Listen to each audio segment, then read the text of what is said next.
So I did a live yesterday where I was having a chat with a teacher, um, and we talked about critical race theory, and sort of explored what it is because, sort of up until I'd say fairly recently, really, I didn't really understand what critical race theory really was. And now I've kind of coming to into knowing what it actually is. I feel like actually like this has been something that I've been doing myself.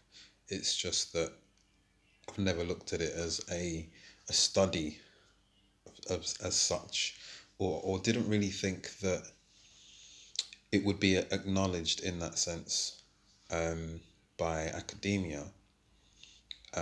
Critical thinking skills, that's what it's all about. It's about using your critical thinking to look at evidence or look at history or look at situations, and it's all sociology, a bit of psychology, and I think that it's very much looking at evidence and presenting it as a theory, right? So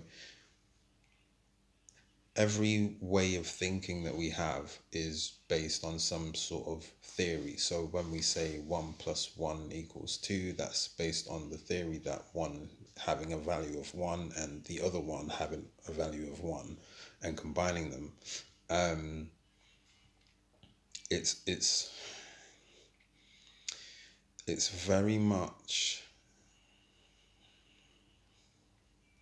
and I say this because like I'm making this video because obviously I'm black, and this is all stuff that is designed and suited around, or at least some of the narrative out there excuse me, is designed around how much it suits black people, or how much it makes white people at a disadvantage.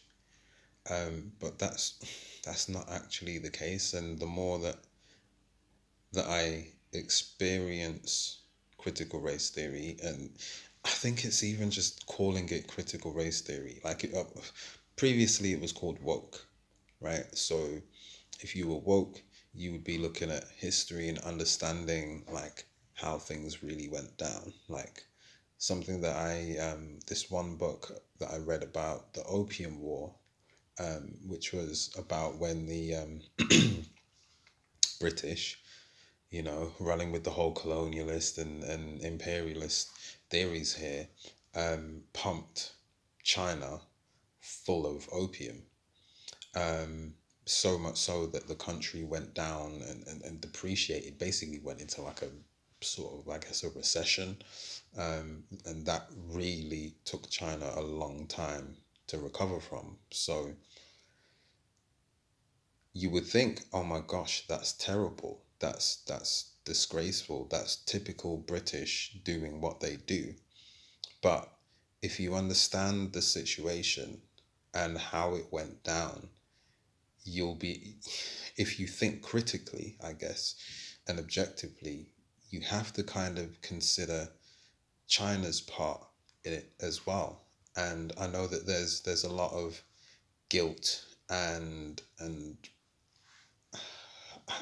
not sure if it's embarrassment, but there was a very much a theme, after that period of time, of shame.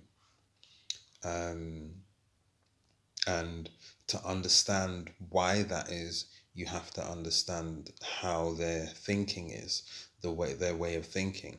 And I can appreciate that that's how they felt, and I can appreciate the circumstances under which they acted, which set off this chain of events that led to opium overwhelming China. But also there is the question of, like, again, it's just like another example of the British Empire doing what it does.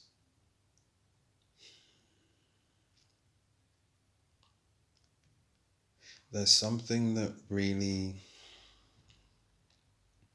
bugs me as well, which is concerning some of the messaging around BLM and the whole BLM movement.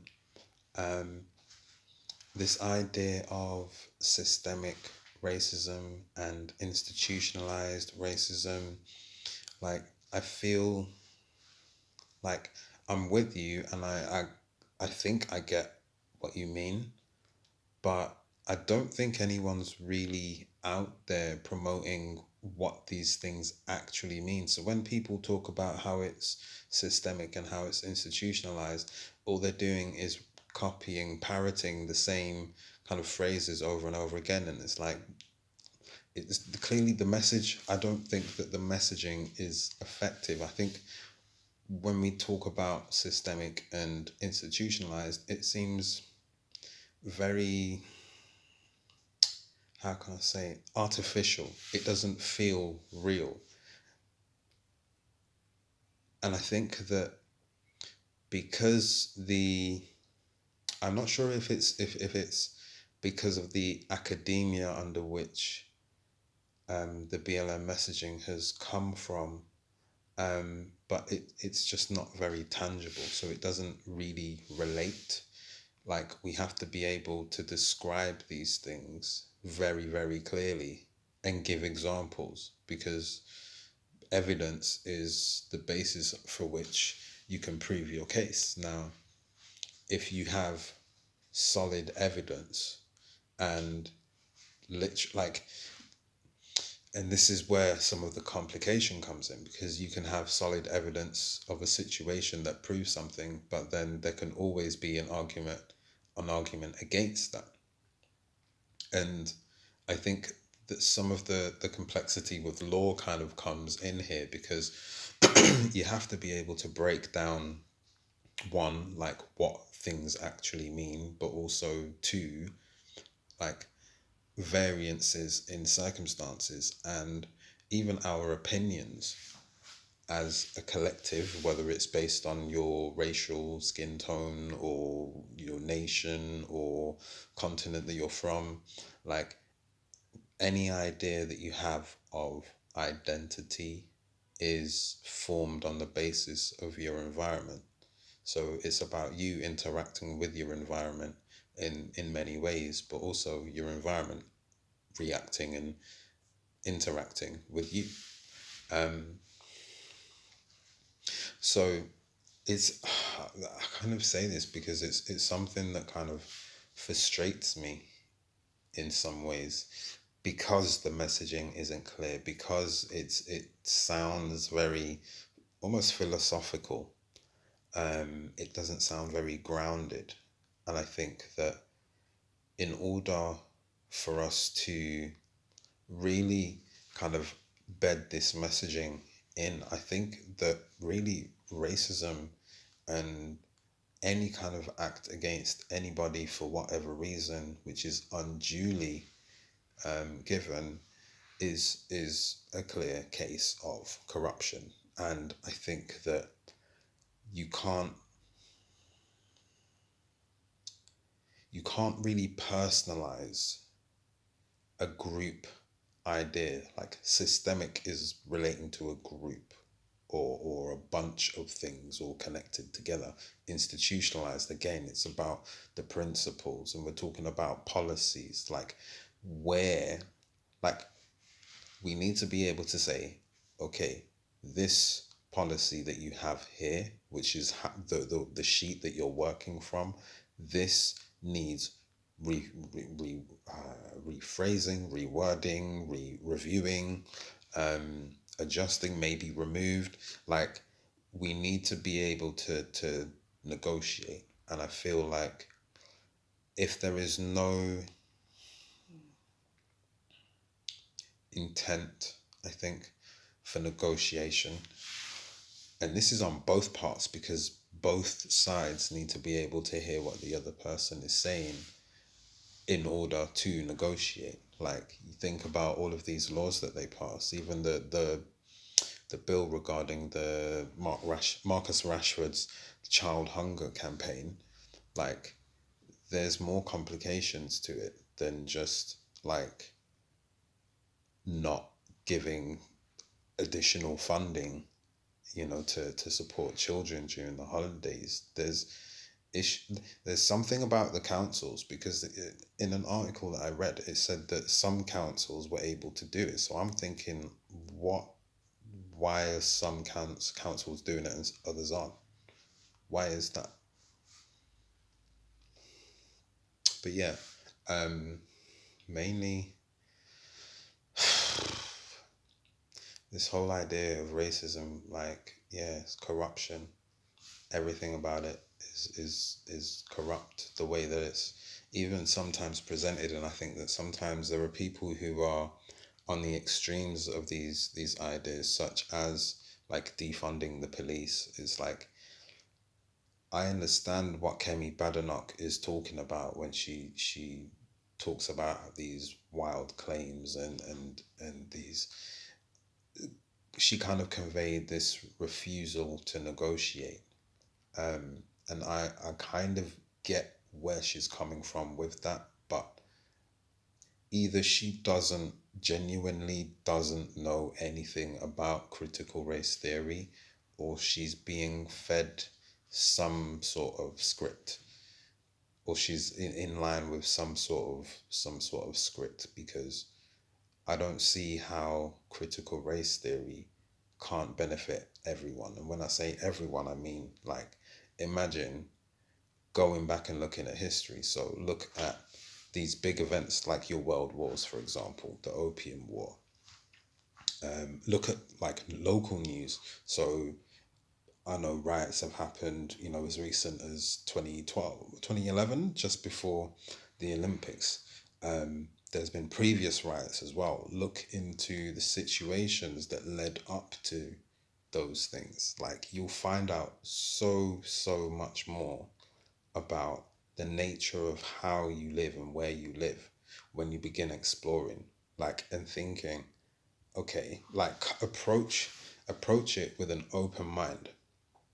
And I would say that in order for you to get the best kind of reception of the message, because if you go in there with biases, you won't be able to see the evidence to support the claims for the other side. It's going to be interesting.